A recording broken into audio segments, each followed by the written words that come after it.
Olá, produtores rurais, sejam bem-vindos a mais um programa Nosso Agro de Rondônia.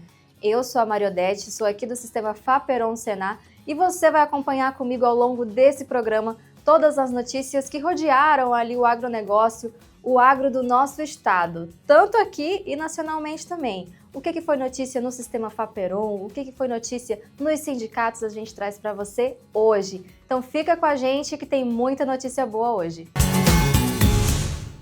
Produtor Rural. O Sistema Faperon, Senar e sindicatos dos produtores rurais de Rondônia estão aqui para te ajudar. Nessa parceria você conta gratuitamente com cursos de educação profissional e assistência técnica em 10 cadeias produtivas. Melhore a qualidade dos seus produtos, aumente sua produtividade e fortaleça seu negócio com as melhores técnicas e orientações de nossos especialistas. Para mais informações, procure o Sindicato dos Produtores Rurais do seu município ou entre em contato pelo telefone 3214-8371.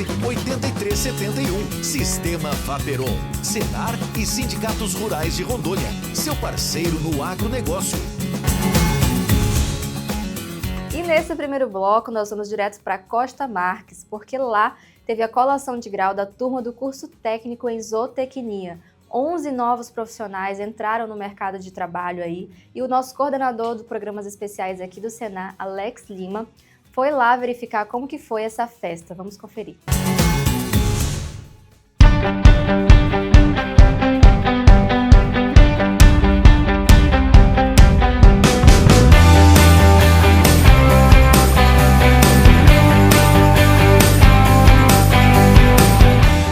Essa experiência para nós foi um tanto diferente, porque foi um desafio para a nossa vida, né? Foi uma turma que, na média, acima dos 35 anos, muitos tinham deixado de estudar, né? Terminado há alguns anos. Tivemos algumas exceções de alunos mais novos, 2 ou 3, e assim, vinha, né, aquele desânimo de partes de um, de outro, a turma sempre unida, sempre buscando trazer, né, de volta, e chegamos no processo final. Chegamos com uns 15 alunos da turma de 20. E o que a gente traz isso de satisfação? A gente vê que a emoção não tem tempo, né? Não existe uma oportunidade exata. Ela é quando você quer. Isso traz, e eu passo a você que queira estudar, que queira voltar às escolas, que volte. O Senar hoje, em especial, concurso técnico, de amplicidade que tem, né, como zootecnia, agrícola e outros tantos. Isso traz conhecimento, evita o êxito rural, isso prepara o filho, isso prepara você para garantir uma melhor renda, uma renda com menos perca. Então, isso é que você deve pensar na hora de tomar sua decisão. Eu recomendo que você, tiver a oportunidade, procure e volte a estudar. Hoje nós estamos aqui no município de Costa Marques, prestigiando aí o encerramento, a conclusão do curso de zootecnia, onde 11 técnicos estão se formando, né? Essa conclusão ela é marcada não somente pela conclusão do curso, mas também pela inserção desses profissionais no mercado de trabalho voltado para a área da agropecuária. São profissionais que irão somar, né, junto ao Estado e fortalecer a agropecuária do Estado de Rondônia. Olha, como sindicato, a gente sabe que o nosso produto é terra e animal, né? Animal de produção. Só que a gente precisa que tenha mão de obra qualificada. E essa turma, para nós aqui, é uma necessidade, né? Na nossa região aqui é uma necessidade. Então, para nós é muito, muito interessante essa expectativa de novos profissionais. Quero parabenizar a todos os formados, né, que o sindicato está aqui, não é para abandonar o sindicato, né, volte para poder falar com a gente, para a gente ter um contato mais próximo, não abandonar de uma vez. Bom? Primeiramente, de satisfação, né, a gente vê esses alunos que estão dedicados durante esse tempo todo que a gente está trabalhando junto, grandes desafios, né, muitos deixando família, deixando trabalhos, né, dificuldades de fazer a visita no campo, né, chovendo. Então, assim, hoje é uma satisfação imensa, né, de ter esses alunos aqui formando, né, e futuramente nossos parceiros, né, nossos companheiros de trabalho também aqui no nosso município de Costa Marques. O sentimento é de gratidão pela turma, por esse título, esse reconhecimento, né, e desejo a eles aí todo o sucesso do mundo e muito obrigado por ter sido escolhido aí para ser o patrono da turma? É uma mistura, né, de uma sensação de gratidão, né, de missão cumprida, bem cumprida mesmo. E ter chegado aqui é uma vitória, né? Uma conquista muito grande, que com certeza vai agregar muito na vida profissional, esperança de portas se abrirem, né?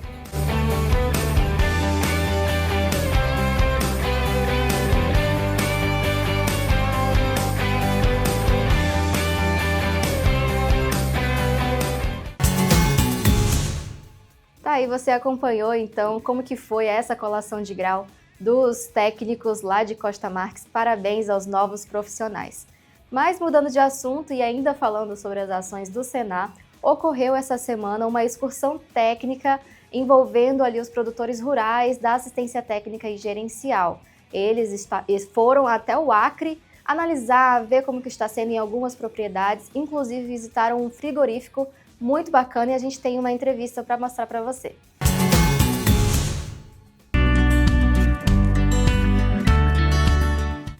Olá pessoal, estamos aqui com a Luciana, a dona do projeto da empresa, a Nassara. A gente está aqui com ela hoje para a gente saber da opinião dela, aqui também com a Prefeitura Municipal de Espigão, o Senar, o IFO, a Câmara Setorial. E eu queria saber dela qual que é a opinião dela como empresária do setor da ovinocultura, né, para o próximo ano, para os próximos 10 anos, e a opinião dela também sobre a assistência técnica, qual que é a importância para o produtor que está lá no começo da cadeia. Bom dia a todos, bom dia, doutor Davi. Assistência técnica é primordial, tá? Vou dizer que todo produtor, se ele recebe uma boa assistência técnica, ele coloca a assistência em prática, o projeto dele não tem como dar errado, né? Então, assim, todo produtor ele precisa ser assistido, ele precisa ser assessorado, mas, como eu falei ontem, né, mais importante do que uma boa assistência técnica é a importância do produtor colocá-la em prática, né, e fazer o trabalho dele da porteira para dentro. Porque, diferentemente daqui do Acre, lá em Rondônia vocês têm assistência técnica, né, especializada. Aqui vocês estão com uma união de esforço de vários órgãos, o poder público junto, que é importante. Então a gente vê que os produtores estão tendo todo esse apoio que no início da cadeia nós aqui não tivemos, entendeu? E os produtores tiveram que trabalhar meio independente quando tinha essa assistência, muitos deles não faziam o dever de casa. Então eu agradeço essa oportunidade de poder estar compartilhando com vocês os nossos erros e nossos acertos, para que vocês já comecem fazendo a coisa certa. E eu quero voltar lá em Espigão daqui a 5 anos para comemorar esse projeto com vocês, com o maior orgulho de dizer, eu contribuí para esse projeto nascer. Obrigado, é isso daí. A gente agradece também a oportunidade e a sinceridade, vai ajudar, já está ajudando, tanto na visão dos produtores que a gente conseguiu trazer, que vieram, e os profissionais também, que essa visão de quem está dentro, que a gente já não tem lá, né? A visão dos erros e acertos onde a gente deve melhorar. Muito obrigado, Luciana. Eu falo com toda convicção, tá? Que eu tenho certeza, não é só por percepção, que esse projeto de Rondônia vai ser um sucesso, porque quando nós iniciamos aqui no estado do Acre, lá por 2005, incentivando a cadeia produtiva, no Acre não se falava em ovinocultura e nem se falava em indústria de carne. Hoje, lá em Rondônia, vocês já têm um bom rebanho, uma boa base de rebanho, já estão muito mais avançados na genética, no tratamento dos animais. Os produtores já estão num nível muito mais tecnológico de produção. Então, não tem como dar errado.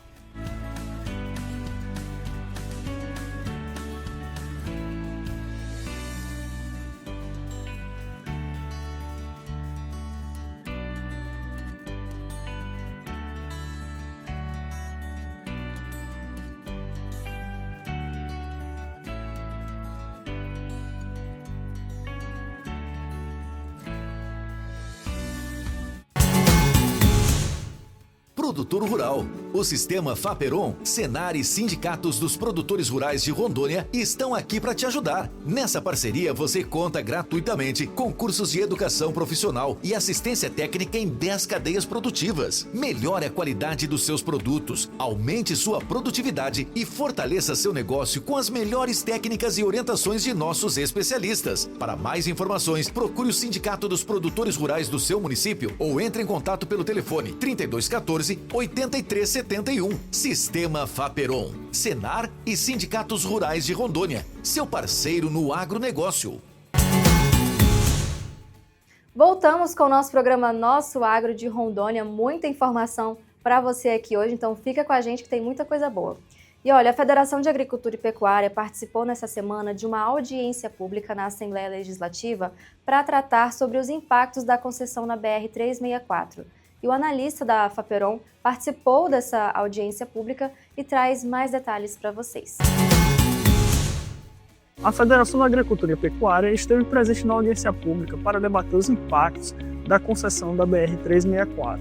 Nesta ocasião, a Federação destacou a preocupação dos produtores rurais de Rondônia com os altos preços do pedágio que impactam diretamente seu custo de produção e seu custo de comercialização, seja de qualquer cadeia, grãos, carne e diversas outras cadeias que nosso agronegócio em Rondônia possui. Assim, os altos preços cobrados nas praças de pedágio da BR-364 impactam ainda mais um custo que o produtor rural tem pouco controle, que é o custo da porteira para fora. Logo, a atividade agropecuária, que é muito importante para a economia do estado de Rondônia, se torna cada vez mais desafiadora.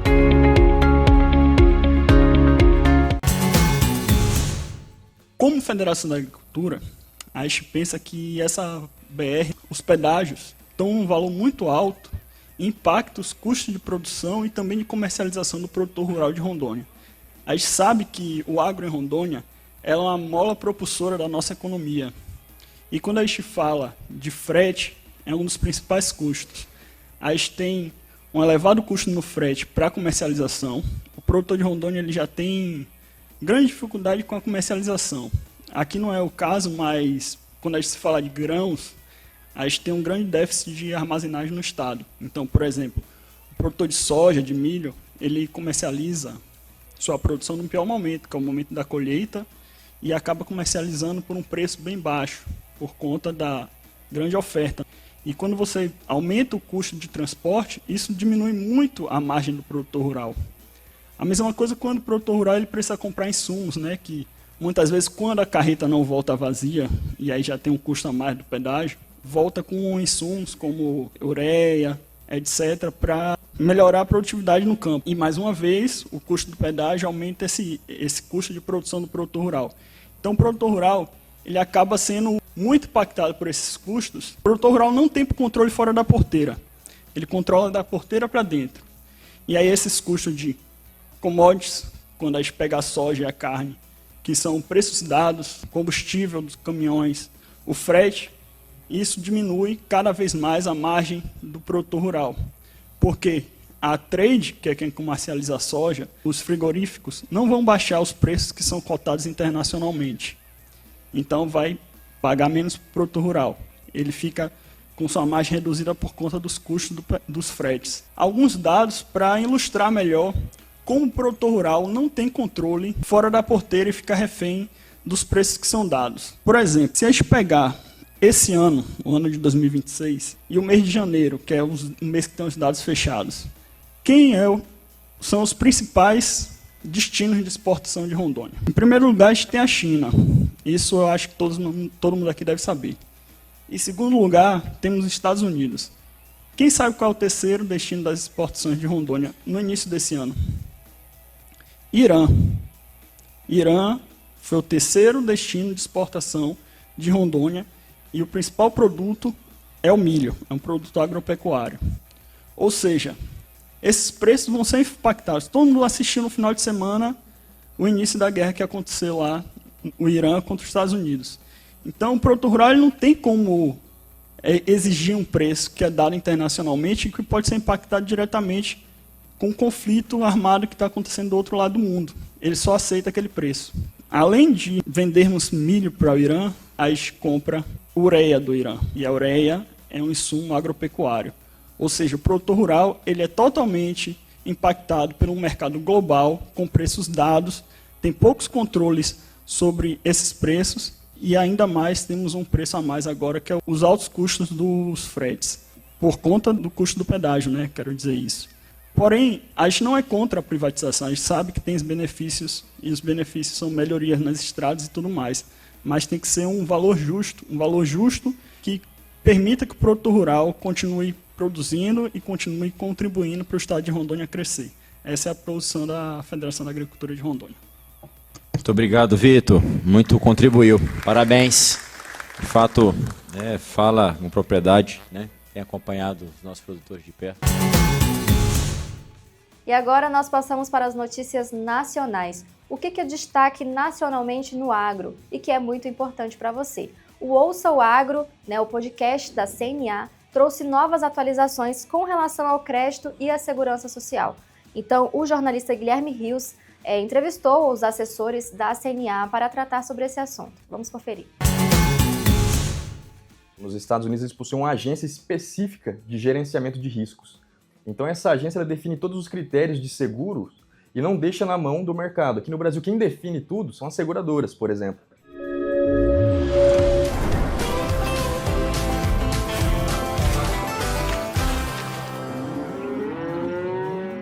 Olá, tudo bem?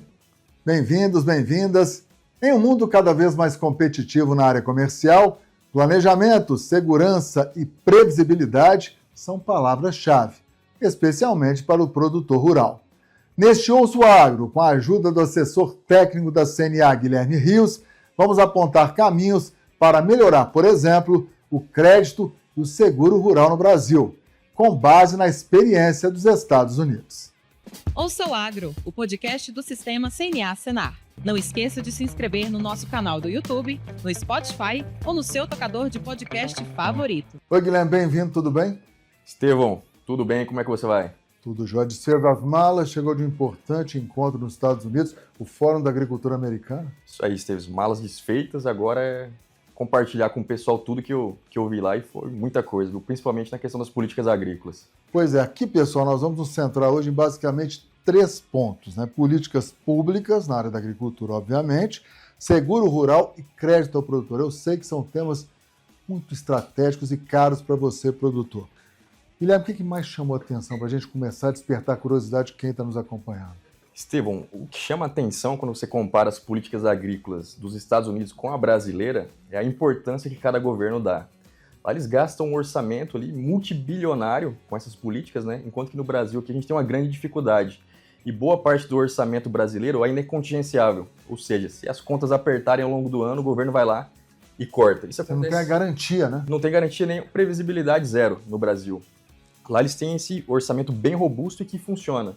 Então é isso que chama a atenção. Aqui no Brasil, o agronegócio, né, corresponde a aproximadamente 25% do PIB. Então é um dos motores da economia e mesmo assim não tem esse suporte que deveria ter, como tem nos Estados Unidos. É interessante. Apenas é mensurável em termos de importância de governo em relação a esse segmento da economia a injeção de recursos que esse governo faz anualmente ou tem outros parâmetros para que o... São outros parâmetros, além do orçamento robusto, né? Por exemplo, nos Estados Unidos eles possuem uma agência específica de gerenciamento de riscos. Então essa agência ela define todos os critérios de seguro e não deixa na mão do mercado. Aqui no Brasil quem define tudo são as seguradoras, por exemplo. Lá não, eles têm essa agência que concentra tudo e constrói os parâmetros dos seguros que vão ser ofertados. Então assim, além do orçamento robusto, né, eles têm uma política que foi construída ao longo de décadas, né, que funciona para o produtor. Aqui a gente tem uma política que não está funcionando e a falta de orçamento também. Então é totalmente o oposto. Tem uma colinha aqui que eu acho que vai chamar a sua atenção também. Os dados que o Guilherme trouxe de lá da bagagem, né? Mais de 10 bilhões de dólares são injetados anualmente, né, no seguro rural norte-americano.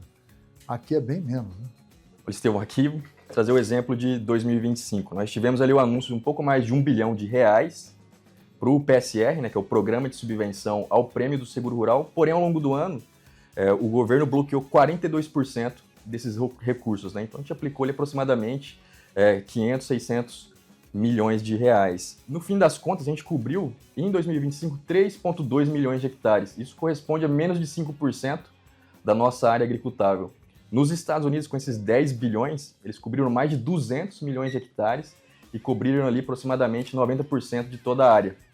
Então, esse problema, por exemplo, que a gente está tendo de endividamento no Brasil, com certeza não seria nessa magnitude se a gente tivesse um programa de seguro como o dos Estados Unidos. Eu acho que vale a pena repetir, gente. Fazendo uma comparação que é inevitável nesse contexto, tanto é que o Guilherme foi lá para visualizar algumas políticas que possam ser replicadas aqui, daqui a pouquinho a gente entra nessa seara, mas Estados Unidos, mais de 10 bilhões de dólares no seguro rural deles, e eles conseguem cobrir mais de 90% da área agricultável lá nos Estados Unidos. Aqui no Brasil, nós tivemos no ano passado uma promessa de pouco mais de R$1 bilhão, né? Caso se concretizasse, nós iríamos cobrir apenas 5% da nossa área agricultável. Quais as consequências de tamanha distorção entre a realidade norte-americana e a nossa? Olha, Estevão, não sei se vocês têm acompanhado, mas nesse momento o produtor rural brasileiro está com um grave caso de endividamento, né? São frequentes aí os pedidos por renegociação, inclusive até de securitização das dívidas, né? Isso é muito por conta da falta desse seguro estruturado. O endividamento é só por questão de clima? Não. Também é por questão de preço e organização financeira.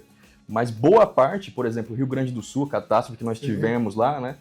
O problema que teve depois de tudo que aconteceu foi por falta de um seguro estruturado. Então a consequência é essa. Um dado para você, Estevão.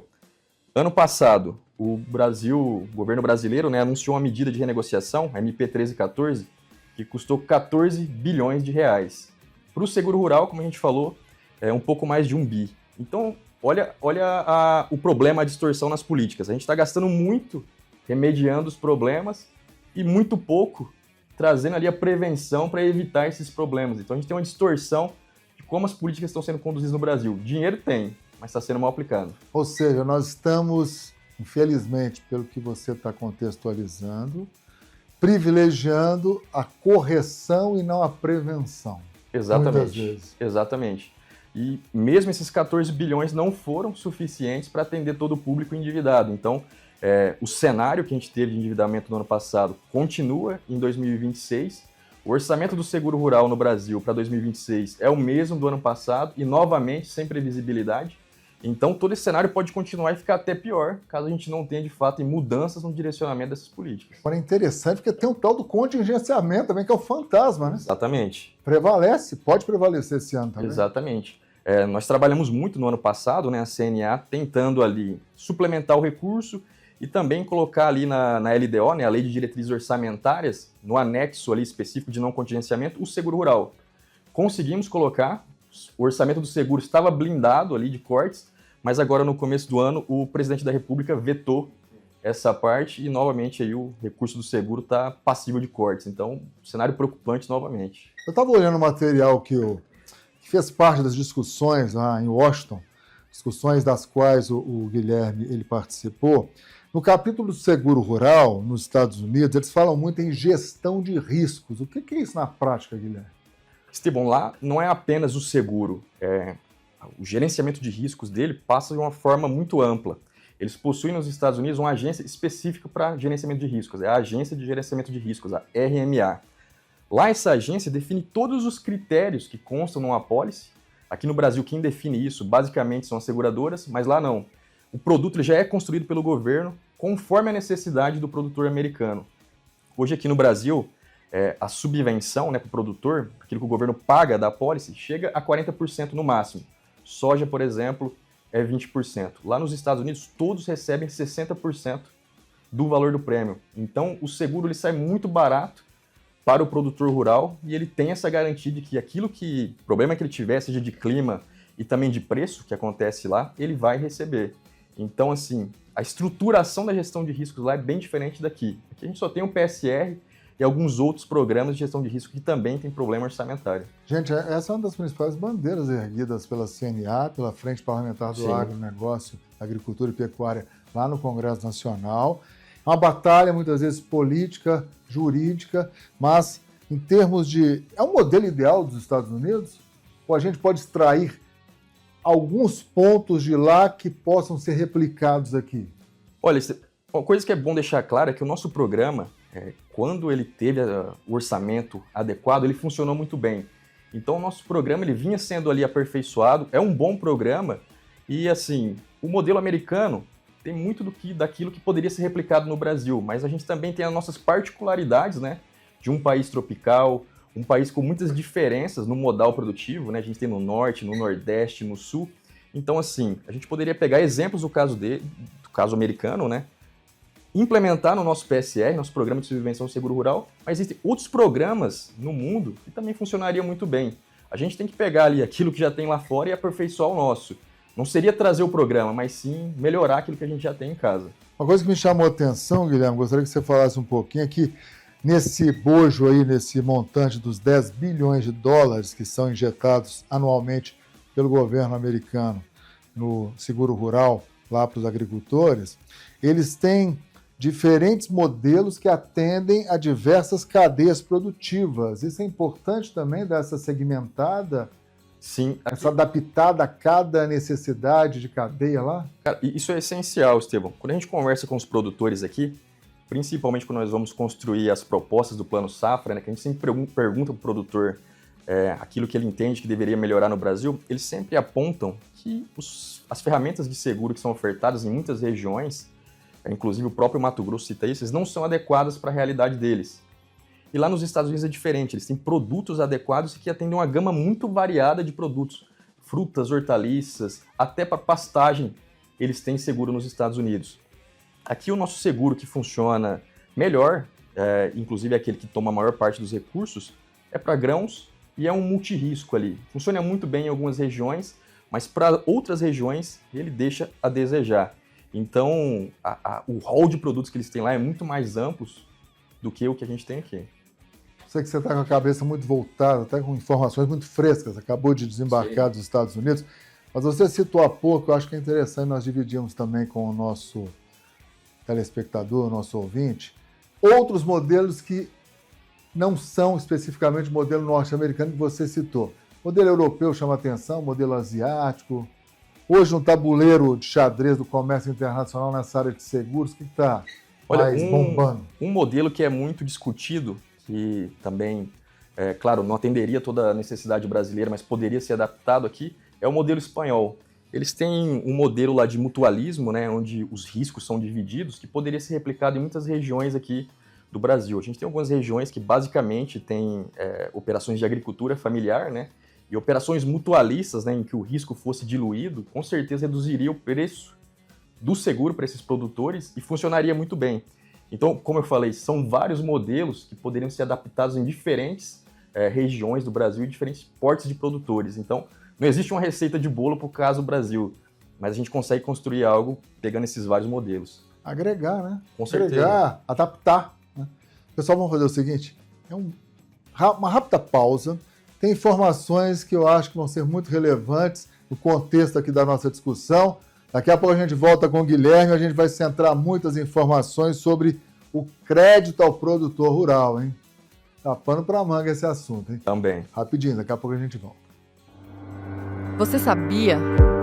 No ano passado, apenas 42 mil produtores foram cobertos pelo seguro no país. Isso corresponde a uma área de 3 milhões e 200 mil hectares. Foi o pior desempenho do Programa do Seguro Rural desde 2016.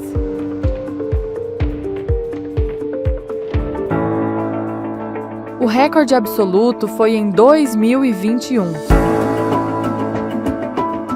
Naquela época, quase 120 mil produtores foram beneficiados, cobrindo uma área de 14 milhões de hectares.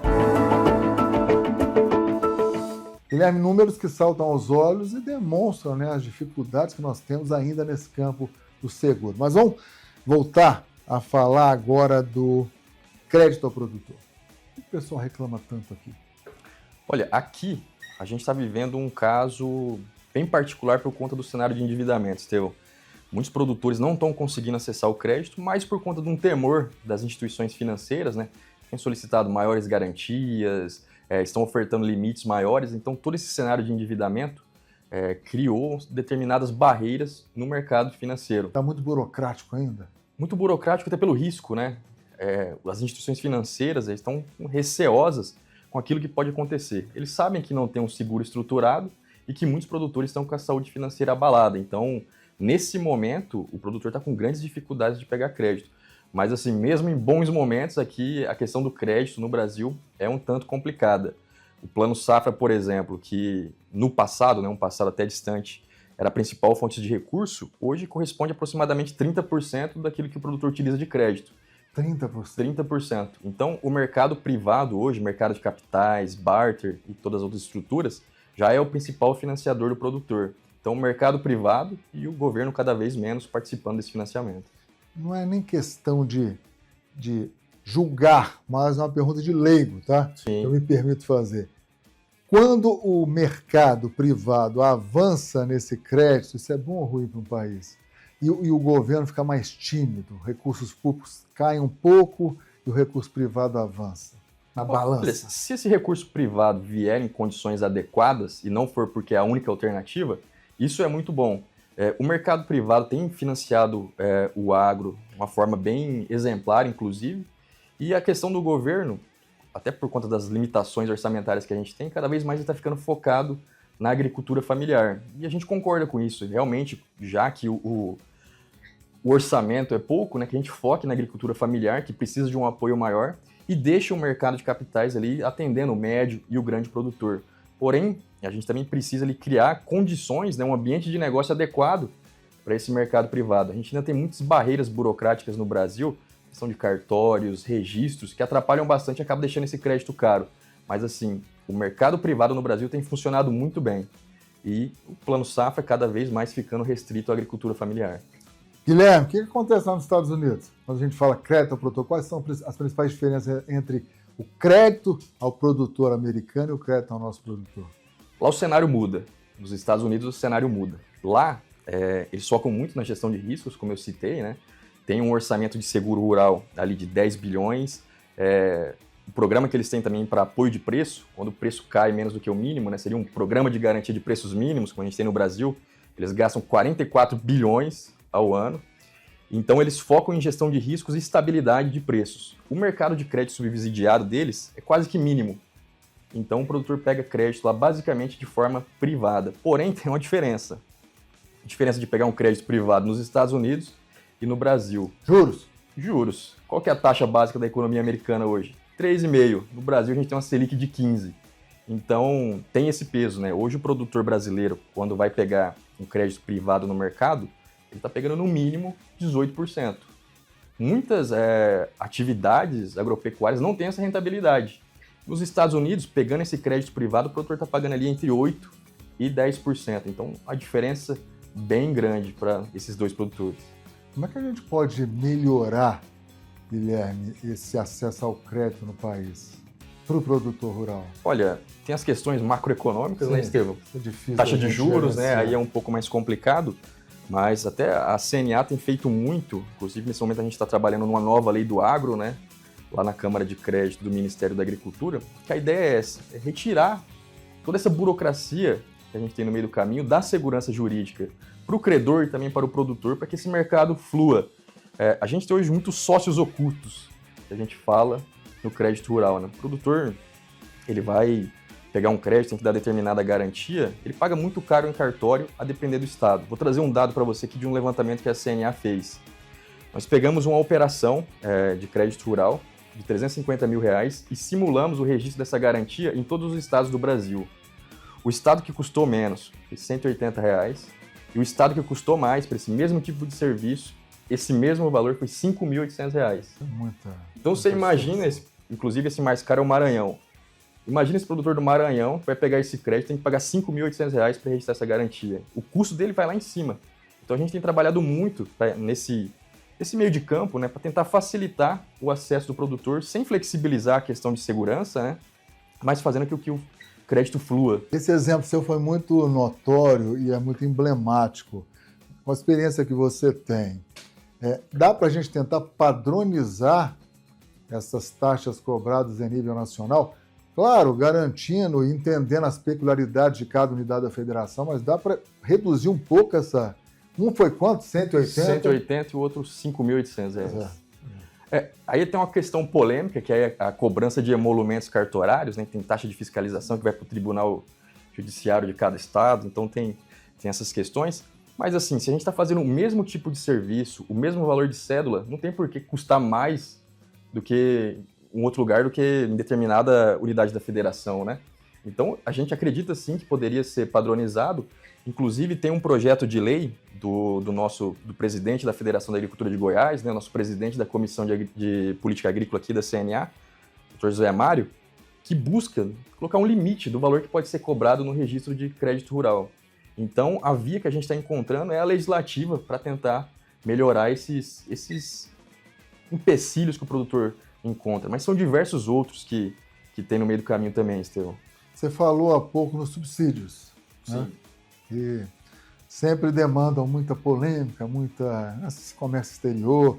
Subsídios que os Estados Unidos aplicam e que podem ser replicados aqui. Olha, a gente tem a questão da garantia de preço, como eu coloquei. Imagine um orçamento de 44 bilhões de dólares ao ano para estabilidade de preços, né? E aqui no Brasil a gente também tem o PGPM, né, o Programa de Garantia de Preços Mínimos, mas tem um orçamento menor ainda do que o do seguro. Sempre quando a gente precisa, por exemplo, no passado recente a gente precisou para milho, trigo, né, que estavam bem abaixo do que o preço mínimo, mas não atendia, cara, nem 10% da necessidade. Então, se a gente tivesse isso, seria outro tripé daquele problema do endividamento que a gente resolveria. Um é o clima, o outro é a questão de preço e o outro é a organização financeira. A gente resolveria dois, se a gente tivesse isso bem estabelecido. Inclusive, conversando com eles... Com os americanos. Com os americanos. Eu perguntei sobre a questão do endividamento lá também. Eu vi algumas notícias antes de viajar, né, que dizia que a recuperação judicial nos Estados Unidos aumentou 46% em 2025. No Brasil foi 500%. Então, nossa, eu já me assustei com a taxa de lá. Pois é. E aí perguntei, olha, como é que vocês encaram isso e o que vocês têm feito para ajudar o produtor? No Brasil está sendo um grande problema nesse momento. E eles colocaram, olha, aqui quando o produtor chega no momento de pedir uma recuperação judicial, é porque de fato ele está precisando. E ele vai fazer essa recuperação, essa reorganização. Por quê? Eles dão todas as ferramentas necessárias para o produtor não chegar nesse momento. Quando ele chega aqui, de fato, está precisando. Ele tem um seguro rural estruturado, ele tem um programa de estabilidade de preços, então ele tem todo esse apoio para não acontecer um caso de recuperação judicial. Mas quando chega, é porque, de fato, ele precisa reestruturar a atividade. Ao contrário do que no Brasil, né? Muitos produtores aí estão pedindo recuperação judicial, sem ter auxílio nenhum. Então, é uma situação bem diferente. Políticas públicas, seguro rural e crédito ao produtor realmente representam um tripé que, presumo, dão mais segurança, dão mais competitividade para o agro brasileiro, essa disputa, muitas vezes, ou na maior parte das vezes, complexa do mercado internacional, do qual os Estados Unidos são nossos concorrentes em vários mercados. Com certeza, diretos. A gente teve uma conversa em uma dessas reuniões, né, com a embaixadora do Brasil, a embaixadora Maria Luísa, né? E aí ela perguntou pra gente muito sobre a abertura de mercados, né? Até a equipe comercial do Ministério da Agricultura estava lá, apresentou para ela alguns dados, e a gente colocou que nós temos uma grande competitividade. Lá nos painéis que eu acompanhei no Outlook, né? O temor com o Brasil era muito grande. Falaram, o Brasil está tomando mercado de algodão, de soja e tudo mais. Nós temos potencial, né? Nós temos muito potencial. E aí a gente colocou para ela, falou, embaixadora, imagine se a gente tivesse políticas adequadas de apoio. Nossa competitividade seria muito maior do que é hoje. E aí os americanos não nos segurariam. Em muitos painéis, quando eles apresentavam ali as previsões de safra, né, e de mercado, era possível ali ver produção e exportação, por exemplo, de soja e algodão diminuindo e o Brasil tomando mercado. E a gente está fazendo tudo isso sem o apoio necessário. Aí você imagina, Estevão, se todas as políticas que tem nos Estados Unidos, todo esse orçamento fosse replicado aqui no Brasil. Ninguém segurava. De certa forma, eu nem vou fazer a última pergunta para o Guilherme. Acho que você já respondeu. Eu ia perguntar, quais são os caminhos, então, diante de tudo que você viu, de tudo que você falou, para a gente ser um país mais competitivo? Há caminhos. Nós temos que trilhá-los. Sim. É a maneira como a gente encara a importância do agronegócio brasileiro. Assim, o produtor faz o seu dever de casa, né? Mas é claro que em determinadas questões é preciso um apoio do governo em determinadas políticas, né? Para que esse produtor tenha as condições ideais. No Brasil, gestão de risco nós não temos, questão de preços também não temos, mas imagina se tivéssemos. Então, o agro brasileiro, que é o top 1 do mundo, seria ainda melhor. Vamos chegar lá. Vamos sim. Continuar. Vamos sim. A gente está correndo atrás. Obrigado, privilégio aqui, parabéns pelo trabalho. Muito obrigado, eu que agradeço. A gente volta semana que vem, pessoal. Aguardo vocês.